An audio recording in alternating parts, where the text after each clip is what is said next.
জুবাইরপন্থীদের পর এবার সোহরাওয়ার্দী উদ্যানে মহাসমাবেশের ডাক দিয়েছে তাবলিগ জামায়াতের একাংশ।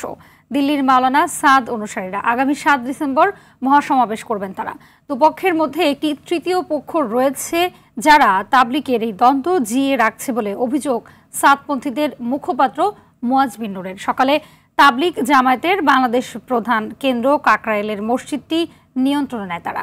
রফিকুল ইসলামের রিপোর্টে বিস্তারিত। ২০১৭ সালে তাবলিগ জামাতের দুই গ্রুপের সংঘর্ষের মধ্য দিয়ে তাদের মধ্যকার দ্বন্দ্ব প্রকাশ্যে আসে। এরপর থেকেই গেল ৭ বছর ধরে দুই ভাগে কাকরাইল মসজিদের নিয়ন্ত্রণ ও বিশ্ব ইজতেমা করে আসছে তারা।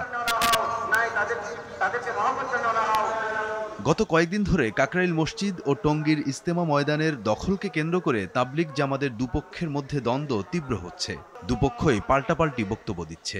সম্প্রতি তাবলিগের জুবায়েরপন্থীরা মসজিদটি দখলে রাখার ঘোষণা দেওয়ার পর দুপক্ষের মধ্যে উত্তেজনা সৃষ্টি হয়। তবে শেষ পর্যন্ত কোনো সংঘাত ছাড়াই আগামী ২ সপ্তাহের জন্য কাকরাইল মসজিদের নিয়ন্ত্রণ নেয় সাদপন্থীরা। ভোর থেকেই সারা দেশ থেকে মুসল্লিরা মসজিদে আসতে থাকে।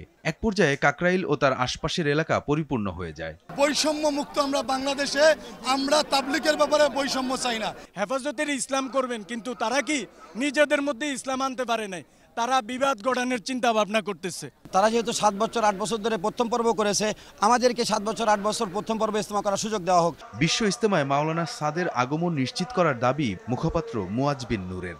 যদি আমরা মুসলমান ঐক্যবদ্ধ হয়ে যাই, মুসলমানের দুশ্মন যারা বিভিন্ন লেবাসে আমাদের ভিতরে কাজ করতেছে, তারা এই দেশে মাথা উঁচু করে দাঁড়াতে পারবে না ইনশাআল্লাহ। ওই তৃতীয় পক্ষ যারা বিভাদ বিভক্তি উস্কে দেয়, তাদেরকে চিহ্নিত করি, তাদেরকে আমাদের মধ্য থেকে সরিয়ে দেই। এদিকে স্বরাষ্ট্র এবং ধর্ম উপদেষ্টার পক্ষ থেকে যৌথভাবে আগামী বছরের এপ্রিলে তাবলিগের সমস্যার স্থায়ী সমাধানের উদ্যোগ নেওয়া হয়েছে।